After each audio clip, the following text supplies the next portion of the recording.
Hello, this is Scawn, and this is a new series of videos starting called Beta and Free Weekend. This is the weekend of April 16th, and I'll start with the good. My favourite of the three games I played this weekend was the Doom Beta. It had really fun, quick FPS gameplay. There was health packs and armor, none of this regenerating health that you see a lot in modern FPSs like your Halos or your CODs. And talking of Halo, this game was very similar to Halo. And I don't think that's a fair criticism, really, because I really enjoyed the Halo games. I mean, some people may not have and wanted to criticise it, but we never really saw a Halo game on PC, and this is on PC where I was playing the beta, and it felt really fun.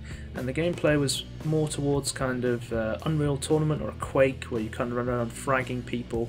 It wasn't kind of what people wanted, it wasn't true to the original, but I think this is a good mix in between the new styles of FPSs and the old styles. They kind of find a good balance. The guns feel heavy, and you feel like you could really give someone with these weapons. Like there was the Gauze cannon, which was like a really powerful weapon you could pick up from the map, which had 4 shots and was this giant laser beam that just instantly killed me. It's like, oh, I'm dead, what the hell was that? Oh, it was the Gauze cannon. Like, you had like quadra damage things, and the gameplay was really fast and it felt really fun.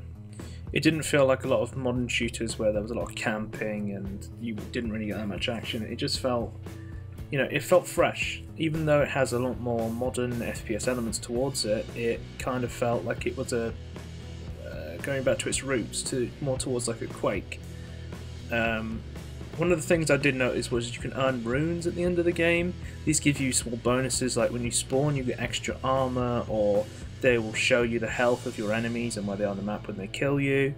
I didn't really find these that useful. It didn't really feel like they were needed, because when you respawn you just spam the space bar, because as soon as you hit it you respawn, and yeah, respawning activates one of these runes, and they kind of just felt like they didn't really need to be there. I guess some people might like them. I didn't feel like they were really that necessary. They have a armor customization in the game, very similar to something like Halo Reach, where you can change individual pieces and customize your character. To be honest, I didn't really use this at all. Most of the armor pieces look the same. The colors were the thing that changed the most, or how muddy you were.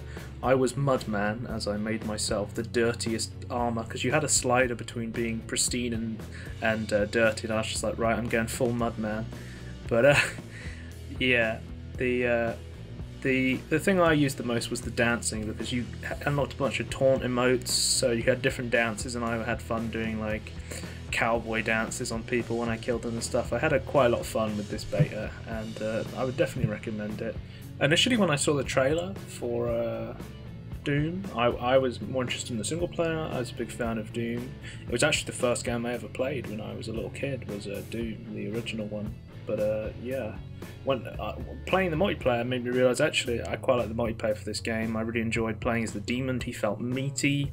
Like as soon as you got the demon rune, you were like, yeah, I'm really powerful. It's kind of the similar feeling to like Bioshock 2 when you first become the big daddy. And you're like, holy shit, like I'm really powerful. Like I can take out all these people, and yeah, and you really want to contest that and become that and keep playing as that.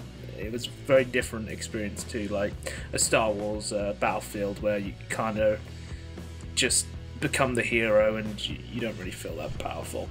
Yeah, so Doom was definitely my favourite game out of the 3 I played, but next one up I'll talk about is Rainbow Siege 6. So this was on a free-to-play weekend, this wasn't a beta, but the first thing I'll have to say is Uplay, Uplay, Uplay. Rainbow Siege 6 has Uplay, it's a Ubisoft game. Alright, now that I have that out of my system, I can finally talk about the actual gameplay. So, as soon as I started playing, I was quickly reminded of Counter-Strike, round-based defuse and hostage rescue FPS. In the beginning it seemed fair to compare the two with how similar they were. So before each match, one side has a defense phase where they set up traps, reinforce walls, get into position, and the fun thing about Rainbow Siege 6 is that while the enemy team is getting up defenses, the attacking team can actually send in car scouts to spot where the objective is. They can also see where the traps are, spot the enemies, and I thought this was really well done. Where most games have the players standing still, Siege 6 is innovative from the first second of the game. You don't really feel like you're wasting time. Now, the gameplay here is very tense and unforgiving for new players. You die very quickly, like a Counter-Strike game, and friendly fire is on. I remember when I was playing, shots were fired and I got scared, started blasting away at the first large moving objects I saw, and I shot the 2 friends I was playing with in the back. You win the game by taking out the enemy team or by completing the objective. One of the best things about this game is the customization you have as the attackers or the defenders. There's a lot of different classes with different abilities that can be used. You can switch out weapons and gadgets alike to play the game you want to play. When I was playing, I used Twitch as an attacker who is a variant of the camera car which can electrocute the defending players, which I found quite funny and effective. Overall, I had a lot of fun with this game and would definitely recommend picking it up, especially since it is on sale alongside the free weekend right now as of recording, April 16th. Pick this one up. Right, the final game I played this weekend was Battleborn. The open beta was out, and to be honest, I really didn't like this. It was like a Borderlands attempt at a MOBA, and it just kind of felt like a worse Borderlands. The multiplayer is long and confusing and doesn't really work in first person. I found I got lost a lot, didn't really know what was going on. The single player was long and bullet spongy. It honestly just felt like a worse Borderlands overall. People would actually care about the characters if they were Borderlands, but the characters aren't interesting and the gameplay isn't fun. There is no interesting loot system like there was in Borderlands, and even though I can still see the original humour of Borderlands, it lacks overall quality. The worst thing about Battleborn is I don't think it really stands a chance. It comes out with a $60 tag, and I don't think people are going to be willing to put that much money into this game. When I was playing through the single player story, it felt like the bosses were more tuned towards just eating up your time by soaking up damage rather than having interesting mechanics. The only one I found slightly interesting was the final boss of the first level, which was kind of this floating blue skull that was actually the only one I found fun. The characters weren't really that interesting. They were level gated, so you had to unlock them by playing the game. In a $60 game, you just had to put more and more time into characters you didn't really want to play. I didn't find any of the characters that I played particularly interesting. I played Oscar Mike, I played Ralph the Swords guy, I played the Owl guy. Out of all the characters I played, I just didn't really care about their personalities. They weren't fun. It's such a shame. I could still see the humour from Borderlands because I love the Borderlands games. Borderlands 2 is probably my favourite game of all time when it comes to like RPG co-op games. It was really fun. I had a lot of fun. Some of the best DLC came at that. I definitely recommend picking up Borderlands 2 Game of the Year Edition instead of this game.